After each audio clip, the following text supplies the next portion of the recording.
మాజీ ఎమ్మెల్యే బొల్లా బ్రహ్మనాయుడి కేసు తెలుగు రాష్ట్రాల్లోనే హాట్ టాపిక్గా మారింది. ల్యాండ్ స్కామ్ కేసులో అరెస్ట్ అయిన బ్రహ్మనాయుడికి కోర్టు 14 రోజుల రిమాండ్ విధించడంతో చెంచలగూడ జైలుకు తరలించారు. మరోవైపు ఈ ఎపిసోడ్లోకి ఎంట్రీ ఇచ్చిన వైసీపీ పలు ఆరోపణలు చేయడం హాట్ టాపిక్గా మారింది.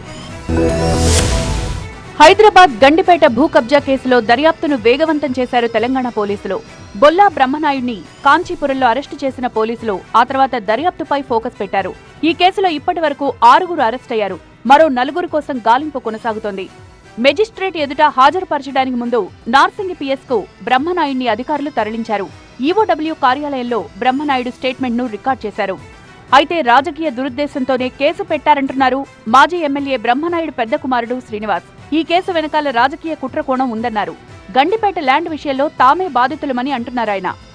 మేము క్లీన్గా బయటకు వస్తాం. ఎవరు తప్పు చేశారో అని ఎవరు మా బాధితులో బయటకు వచ్చింది. మేమే బాధితులం. పొలిటికల్ అయితే ఖచ్చితంగా ఉందమ్మా. అది ఇంకా నేను పేర్లు అవన్నీ ఇది సమయం కాదు. మేము కోర్టు వారి ద్వారా బయటకు వచ్చినాక అవన్నీ మేము చెప్తాం. మీకు మోసపోయి కూడా మమ్మల్ని నిందితులుగా చేరుస్తున్నారు. దీని వెనకాల పెద్ద పొలిటికల్ బ్యాక్గ్రౌండ్ ఉంది అనుకుంటున్నాం మేము.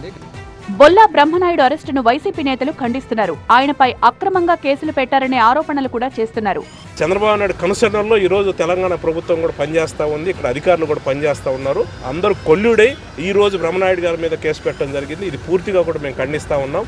అన్యాయంగా అక్రమంగా రాజకీయ కుట్రతోటి కొంతమంది అరెస్ట్ చేయించి జైలుకు పంపించి సునకానందం పొందాలని ఆలోచన చేస్తూ ఉన్నారు.